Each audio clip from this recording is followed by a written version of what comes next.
The following adaptive exercise focuses on your rectus abdominis. That is your six-pack muscles. So begin in a chair. You could do this in your wheelchair or on the couch or on the side of your bed as well. Extend both legs out towards the floor such that your heels are on the floor and your toes are not. Extend your arms out fully straight as well and try to reach your fingertips towards your toes. Do this by curling your head down, chin leading into your chest, and curling and curving yourself forward until you get as close to your toes as you can. Do not drop your torso towards your toes.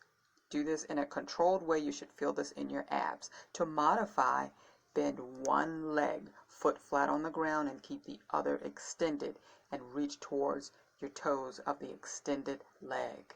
This will give you extra support. Thanks so much for watching. Please like, share, and subscribe for more adaptive exercises.